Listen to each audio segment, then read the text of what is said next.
Hello, doctor. Hello. Hello, Doctor, with Dr. Chandrika Anand. So the most common way of showing pregnancy ನಮಗೆ especially ಸಿನಿಮಾಗಳಲ್ಲಿ is vomiting. Vomiting sensation ನ heroine ತೋರಿಸ್ತಿದ್ದಂಗೆ okay she is pregnant ಅಂತ ನಾವು guess ಮಾಡ್ತಾ ಇದನ್ನ ನಾವು ನೋಡ್ತಾ ಬಂದಿದ್ದೀವಿ, ರೈಟ್? ಸೊ ಈ vomiting sensation usually 5 to 6 weeks of gestation ಅಲ್ಲಿ ಕಾಣಿಸ್ಕೊಂಡು it peaks around 9 weeks and by 16 to 18 weeks of gestation ಇದು ಕಡಿಮೆ ಆಗುತ್ತೆ. Ma'am, as a doctor, as a gynaecologist, ನೀವು ಇದನ್ನ ನೋಡಿದಾಗ what is your first reaction? Because 5 to 6 weeks of gestation ಅಲ್ಲಿ vomiting ಕಾಣಿಸ್ಕೊಳ್ಳುತ್ತೆ ಅಂದ್ರೆ ಅದಕ್ಕೂ ಮುಂಚೆನೆ ಪೀರಿಯಡ್ಸ್ ಮಿಸ್ ಆಗಿರುತ್ತೆ. So that is the first implication actually. But ಈ ಸಿನಿಮಾಗಳ ಬಗ್ಗೆ ನಾನೇನು ಹೇಳಿದೆ, ಹೀರೋಯಿನ್ ಕೂಡ ವಾಮಿಟ್ ಆದಾಗ she shows that shock and says okay ಇವಾಗ ಅಲ್ಲ, ದಟ್ಸ್ ಟ್ರೂ. ಬಿಕಾಸ್ ಈ ಒಂದು ತುಂಬ ಜನ ಈಗಲೂ ಅನ್ಕೊಂತಾರೆ ಏನು ಪ್ರೆಗ್ನೆನ್ಸಿ ಪೀರಿಯಡ್ ಮಿಸ್ ಆಗಿ ನಾವು 1 day 2 days urine pregnancy test ಮಾಡಿದ್ರೆ ಏನು ಇಷ್ಟು ಬೇಗ ಹೆಂಗೆ ಗೊತ್ತಾಗುತ್ತೆ? ಎಲ್ಲ ಸುಮ್ಮನೆ ಹೇಳ್ತಾರೆ, ಬೇಡ ಒಂದು 3 months ಆಗಲಿ. ತುಂಬ ಜನ ಅತ್ತೆ ಮತ್ತು ಅಮ್ಮಂದ್ರುಗಳು 3 months ಆಗಲಿ ಬಿಡು, 2 months ಆಗಲಿ ಬಿಡು, ಇಷ್ಟು ಬೇಗ ಹೆಂಗೆ ಗೊತ್ತಾಗುತ್ತೆ, ಸುಳ್ಳು ತಪ್ಪಾಗಿ ಹೋಗುತ್ತೆ ಅಂದ್ಬಿಟ್ಟು they don't go only to the doctor. So ಹಾಗಾಗಿ ಅವರು ಪೀರಿಯಡ್ ಮಿಸ್ ಆಗಿರೋದು, and also in the movies ಇವಳು ಪೀರಿಯಡ್ ಮಿಸ್ ಆಗಿದೆ ಅಂತ ಹೆಂಗೆ ತೋರಿಸ್ತಾರೆ? ಸೊ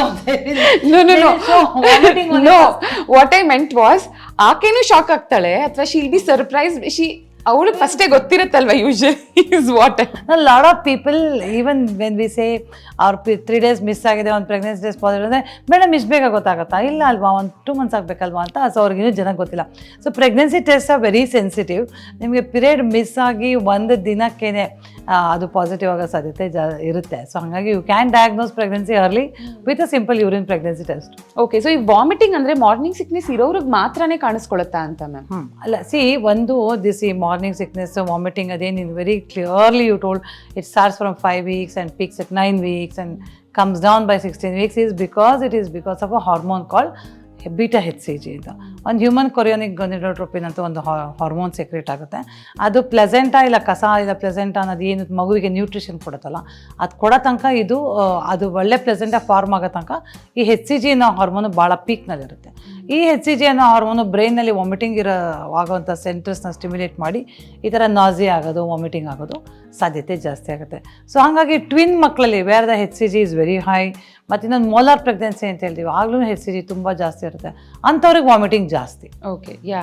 ಬಟ್ ಕೆಲವ್ರಿಗೆ ಐ ಥಿಂಕ್ ಆ ಸಿಂಪ್ಟಮ್ಸೇ ಇರಲ್ಲ ಅಂತ. ಫಾರ್ ಎಕ್ಸಾಂಪಲ್, ನನ್ನ ಫಸ್ಟ್ ಟ್ರೈಮಿಸ್ಟ್ರಲ್ಲಿ I've never had this morning sickness, but instead I had evening sickness. ಆ ಥರದೊಂದು ಇದೆಯಾ ಇಲ್ವಾ ಗೊತ್ತಿಲ್ಲ, but evening I use to feel pukish. And also ma'am, I want to ask you, ಈ ಮಾರ್ನಿಂಗ್ ಸಿಕ್ನೆಸ್ ಮತ್ತು ಈ ಹಾರ್ಮೋನ್ ಏನು ಸೆಕ್ರೆಟ್ ಆಗುತ್ತೆ ಅಂತ ನೀವು ಅಂದ್ರಿ, does it have a role to play when it comes to ಕೆಲವೊಂದು ಫುಡ್ ನಾವು ಅದಕ್ಕೆ ಮುಂಚೆ ಏನು ತುಂಬ ಇಷ್ಟಪಡ್ತಿದ್ವಿ ಅದರ ಸ್ಮೆಲ್ ಕೂಡ ನಮಗೆ ಆಗದೆ ಇರೋ ಲೆವೆಲ್ಗೆ ನಾವು ವಿ ಬಿಹೇವ್ ಅಲ್ವಾ? This hormone play a role ಅಂತ? Yeah, see the hormone acts on the ಬ್ರೈನಲ್ಲಿ ಕೆಲವೊಂದು ಸೆಂಟರ್ಸ್ ಇರ್ತವೆ. ಕೆಲವ್ರಿಗೆ ಕೆಲವೊಂದು ಪರ್ಫ್ಯೂಮ್ಸ್ ಆಗೋಲ್ಲ, ಕೆಲವ್ರಿಗೆ ಕೆಲವೊಂದು ಫುಡ್ ಸೈಟ್ ಆಗೋಲ್ಲ. ಅದು ನೋಡಿದ್ರೆ ಒಂಥರ ಅಸಹ್ಯ ಆಗೋದು, ವಾಮಿಟಿಂಗ್ ಆಗೋದು ವಿತೌಟ್ ಇವನ್ ಪ್ರೆಗ್ನೆನ್ಸಿ. ಕೆಲವ್ರಿಗೆ ಕಾಫಿ ಸ್ಮೆಲ್ ಆಗೋಲ್ಲ, ಕೆಲವ್ರಿಗೆ ಮಲ್ಲಿಗೆ ಹೂವಿನ ಸ್ಮೆಲ್ ಆಗೋಲ್ಲ, ತಲೆನೋವು ಬಂದುಬಿಡುತ್ತೆ, ತಲೆ ಚಕ್ಕರ್ ಬರುತ್ತೆ. ಆ ಥರ ಒಂದು that is the sensitivity of their central nervous system are the brain. So ಹಾಗಾಗಿ ಕೆಲವರು ಓವರ್ ಸೆನ್ಸಿಟಿವ್ ಇದ್ದರೆ ದಿನ ವಾಮಿಟ್ ಆಗುತ್ತೆ, ಕೆಲವರು 9 months ತಗೊಂಡು ವಾಮಿಟ್ ಆಗುತ್ತೆ, ಕೆಲವರಿಗೆ ಒಂದ್ಸತಿನೂ ವಾಮಿಟಿಂಗು ಆಗೋಲ್ಲ, ನಾಸಿಯಾ ಕೂಡ ಆಗೋದಿಲ್ಲ. So it depends on their sensitivity in their brains. Okay, but can this be avoided ಅಂತ or ನಮ್ಮ ಕಂಟ್ರೋಲಲ್ಲಿ ಇಲ್ವಾ ಮ್ಯಾಮ್ ಅದು? ಸಿ ಒಂದು ಕಡಿಮೆ ಮಾಡ್ಬೋದು. ಸಿ ನಾಸಿಯಾ ಮತ್ತು ವಾಮಿಟಿಂಗ್ ಏನಾಗುತ್ತೆ because it is physiological, it is not a disease or something. ಅದಕ್ಕೇನೋ ಟ್ರೀಟ್ಮೆಂಟ್ ಕೊಟ್ಬಿಟ್ಟು ಕಡಿಮೆ ಮಾಡೋಣ ಅಂದರೆ ಅದೇನು ಕಾಯಿಲೆ ಅಲ್ವಲ್ಲ. ಸೊ ಹಾಗಾಗಿ ಆ ವಾಮಿಟಿಂಗ್ ಸೆನ್ಸೇಷನ್ನ ನಾವು ಕಡಿಮೆ ಮಾಡ್ಬೋದು. ಯಾವ ರೀತಿ?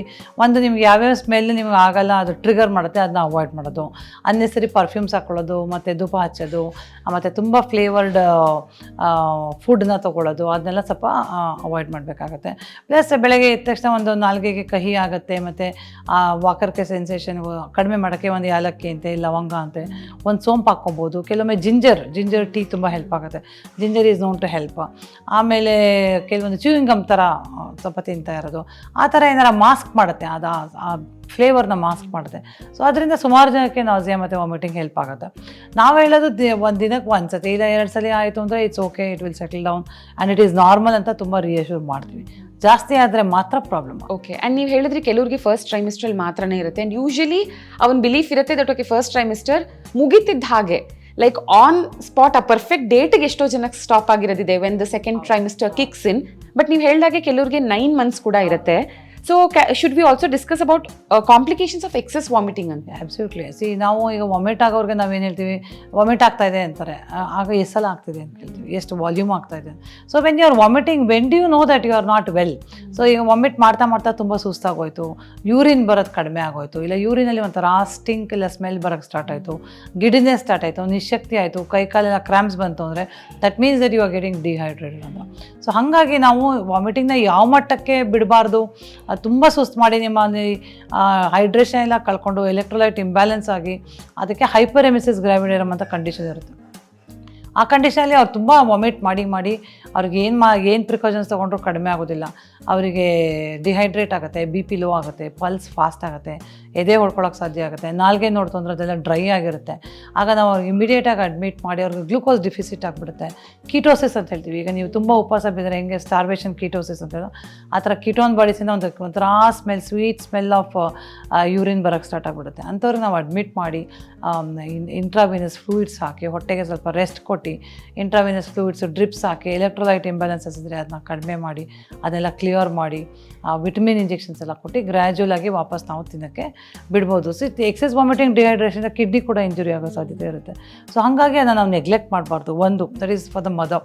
ಮತ್ತು ನೀವು ತುಂಬ ವಾಮಿಟ್ ಮಾಡಿ ದಿನಕ್ಕೆ 5-6 ಸಲ ವಾಮಿಟ್ ಮಾಡಿ ನನಗೇನು ಸೇರಲ್ಲ ಅಂತ ಸುಮ್ಮನೆ ಮಲ್ಕೊಂಬಿಡೋದು, ಏನು ತಿಂದಲೇ ಇರೋದು. ಅದರಿಂದ ಈಗ suppose if the woman has started her pregnancy with 60 kgs ಅಂತ ಇಟ್ಕೊ, 10% of their body weight loss.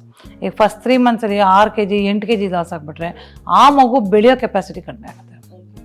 ಅರ್ಥ ಆಯ್ತಾ? ಈಗ 1 or 2 kg ವೆಯ್ಟ್ ಲಾಸ್ ಆಗೋದು ಓಕೆ, ವೆಯ್ಟ್ ಗೇನ್ ಆಗದಿಲ್ದ್ರೂ ಓಕೆ, ವಿ ರಿಯಶ್ಯೂರ್.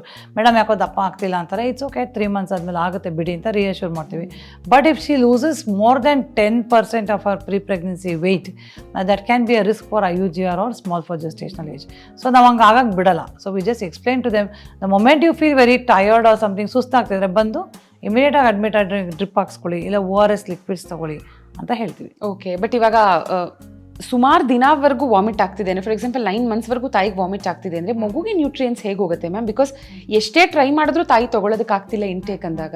ಈಗ ಇನ್ನೊಂದು ನಾವು ಬರೀ ಕೆಲವೊಂದು ವಾಮಿಟಿಂಗ್ನ ಬರೀ ಪ್ರೆಗ್ನೆನ್ಸಿ ಅಂತಲೇ ಅನ್ಕೋಬಾರ್ದು. There could be other reasons also. ಹೊಟ್ಟೆನಲ್ಲಿ ಅಲ್ಸರ್ ಇರ್ಬೋದು, ಗಾಲ್ ಬ್ಲಾಡರ್ ಸ್ಟೋನ್ಸ್ ಇರ್ಬೋದು, ಲಿವರ್ ಪ್ರಾಬ್ಲಮ್ ಇರ್ಬೋದು. ಸೊ ಹಾಗಾಗಿ ಕೆಲವ್ರಿಗೆ ನಾವು 3 months ಆದಮೇಲೆ ವಾಮಿಟ್ ಆಗ್ತಾನೆ ಇದೆ ಅಂದರೆ ಇಮಿಡಿಯೇಟಾಗಿ ಒಂದು ಫಿಸಿಷಿಯನ್ ಇಲ್ಲ ಸರ್ಜನ್ ಹತ್ರ ಕಳಿಸ್ತೀವಿ.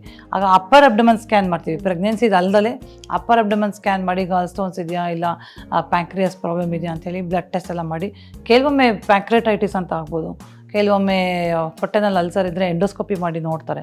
ಸೊ ಈ ಥರ whenever there is excess of vomiting throughout the pregnancy, definitely nutrition compromise ಆಗುತ್ತೆ. ಸೊ ಆ ಮಗು ಸ್ಮಾಲ್ ಫಾರ್ ಜೆಸ್ಟೇಷನಲ್ ಏಜ್ ಇಲ್ಲ IUGR ಆಗೋ ರಿಸ್ಕ್ ಇರುತ್ತೆ. ಸೊ ಹಾಗಾಗಿ we push more nutrients, we give them protein powders ಕೊಡ್ತೀವಿ, ಸ್ಪ್ರೌಟ್ಸ್ ಕೊಡ್ತೀವಿ, vitamin infusions ಎಲ್ಲ ಕೊಡ್ತೀವಿ.